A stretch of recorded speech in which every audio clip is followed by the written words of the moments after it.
Hello guys, Johnny here again, and I am coming at you with a requested video of my splitter. Let's get to it. Okay, so the splitter that I ordered is from TheFRSProject. You guys can see there. It's actually a splitter for a BRZ when you look it up on their website, but if it's TheFRS, it's fine.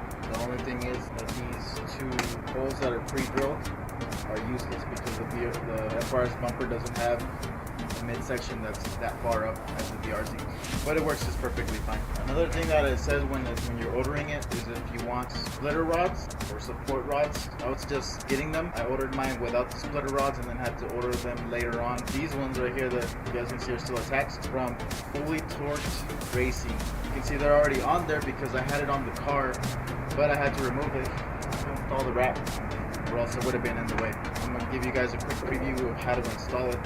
The easiest way to install it is to remove your bumper and put it on the bumper and then put it on the car. But I have the rocket bunny kit installed and I have a security bolt to make sure that my little bumper moldings don't fly off unexpectedly. So I'm going to install this with the bumper on. It's a little bit more difficult, but it works just fine. Okay, the kit comes with its own hardware, so you don't have to worry about buying nuts and bolts. They already come included. So as you can see there, that's how you want to lay it out. It comes with a hex bolt, as you guys can see there, and a locking nut with a washer and the washer for the bolt that basically lets it sit flush, as you guys can see there. For the FRS, you only need 8 of them because the other 2 are the 2 random holes that don't really work with the FRS. I do suggest having a friend with you to help you install it, because since it's a long splitter, it'll start dragging on one side, so you want them to help you just keep it level while you're trying to bolt it on. But in my case, I don't have my friends with me right now. We are going to use the splitter rods to hold it up for us.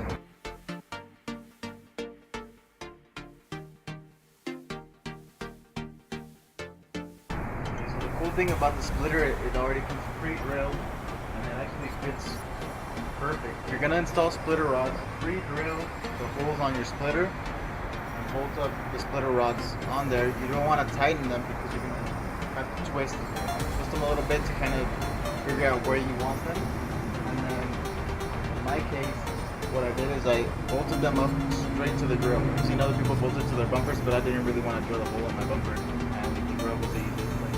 And then they basically just bolt on. Nothing too difficult. You just have to figure it out where you want them to be. And now that we have the splitter held on there by the rods, that'll help us out quite a bit. Now what we're gonna do is put the bolts with the flush washer, and we're gonna get the regular washer with the locking nut, put that through the top of the bumper. The washer is required because if not, the splitter creates enough downforce to where it will rip off and rip through the hole if you just have a nut. So the washer helps it.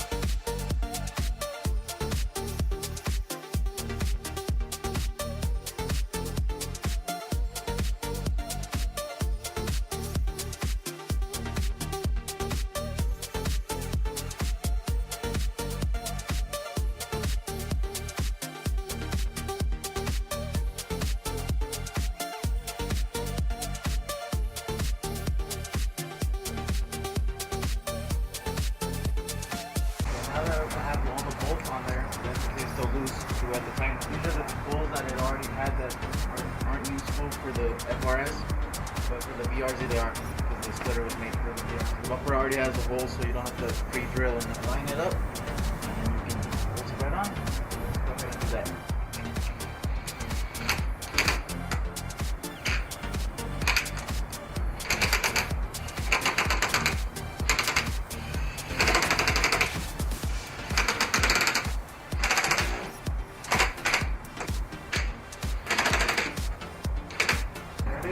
Splitter's all bolted up. I just gotta finish bolting up my splitter rods.